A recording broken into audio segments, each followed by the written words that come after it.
Shalom, selamat pagi Bapak dan Ibu serta saudara-saudara yang dikasihi Tuhan Yesus Kristus. Hari ini Selasa 21 Juni 2022, saya Pendeta E.H. Sibarani bersama dengan istri akan menyampaikan renungan pagi yang dikeluarkan Sinode GKO dengan pola pembacaan Alkitab 4M, menerima, merenungkan, melakukan, dan membagikan. Bacaan firman Tuhan tertulis dalam kitab Mazmur pasal 22 ayat 21 dan 22 dengan judul Kelepasan dari Tuhan atas bahaya dan penindasan. Mari kita berdoa. Bapa di surga, Bapa di dalam Yesus Kristus Tuhan kami, di pagi hari ini Tuhan, sebelum kami melakukan aktivitas kami mau merenungkan firman Tuhan. Tolong kami Tuhan, supaya kami boleh mengerti apa yang kami baca pada pagi hari ini. Roh Kudus boleh memberikan kami pengertian, sehingga kami tidak hanya sebatas mendengar, tapi boleh melakukan firman itu dalam kehidupan kami. Dalam nama Yesus kami berdoa. Amin. Firman Tuhan Mazmur pasal 22 ayat 21 sampai 22 berbunyi sebagai berikut. Lepaskanlah aku dari pedang dan nyawaku dari cengkeraman anjing. Selamatkanlah aku dari mulut singa dan dari tanduk banteng. Engkau telah menjawab aku. Demikian firman Tuhan. Apa yang sedang dihadapi pemazmur? Pemazmur mengalami kesesakan akibat dikejar-kejar oleh para lawan-lawannya. Dan apa yang dialami oleh pemazmur dalam Mazmur pasal 22 ini merupakan ratapan pribadi yang sedang dihadapi kesesakan dan juga merupakan pengungkapan suatu pengalaman yang jauh melebihi pengalaman manusia biasa. Apa isi doa permohonan pemazmur? Doa permohonan pemazmur adalah melepaskan dan menyelamatkannya dari bahaya dan dari penindasan. Memperhatikan doa permohonan pemazmur ini, ada dua hal yang menjadi perenungan.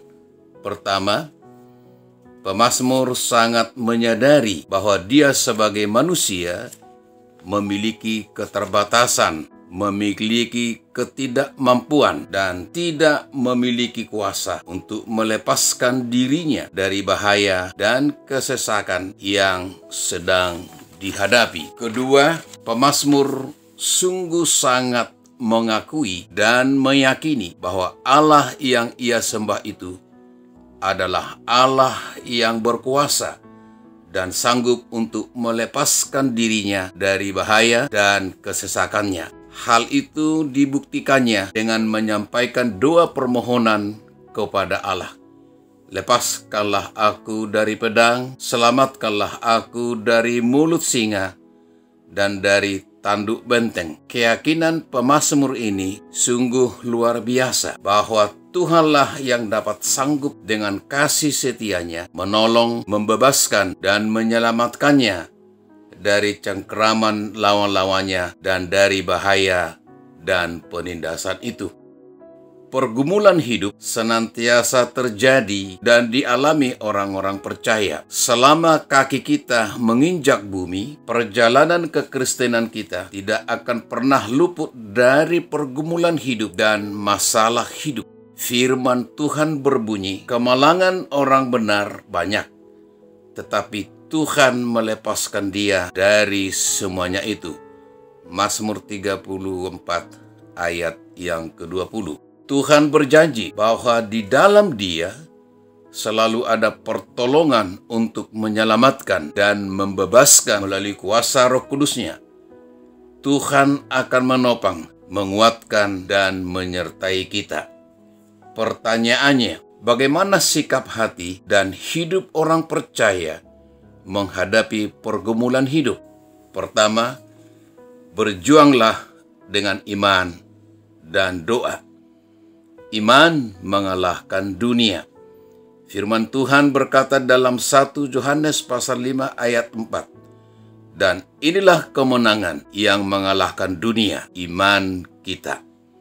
Melalui seruan doa, Tuhan akan menjawab dan memberitahukan kepada kita hal-hal yang tidak terpahami, yakni hal-hal yang tidak kita ketahui. Yeremia pasal 33 ayat 3. Perjuangan kita melalui iman dan doa, Allah akan bertindak dalam kuasa dan kasih setianya terhadap setiap orang yang beriman dan meminta tolong kepadanya. Kedua, jadilah orang yang dapat menguasai diri. Penguasaan diri dan ketenangan adalah salah satu cara menghadapi segala pergumulan dan permasalahan hidup. Dengan demikian, kita dapat disebut sebagai orang yang melebihi pahlawan yang memperoleh kemenangan. Marilah kita berseru kepada Tuhan dan menyerahkan setiap permasalahan hidup ini kepadanya. Cepat atau lambat, pertolongannya pasti dinyatakan. Amin. Mari kita berdoa. Bapa di dalam Tuhan Yesus Kristus, pergumulan hidup, tantangan hidup, biarlah Engkau yang menyelesaikannya melalui kuasa-Mu. Kami tidak mampu keluar dari tantangan hidup dan pergumulan hidup itu tanpa pertolongan campur tangan Tuhan. Kuasa-Mu lah yang terjadi dalam kehidupan kami, sehingga kami terbebas dan dapat diselamatkan dari pergumulan hidup. Hanya di dalam nama Tuhan Yesus Kristus kami berdoa dan mengucap syukur. Amin. Selamat beraktivitas. Tuhan Yesus memberkati.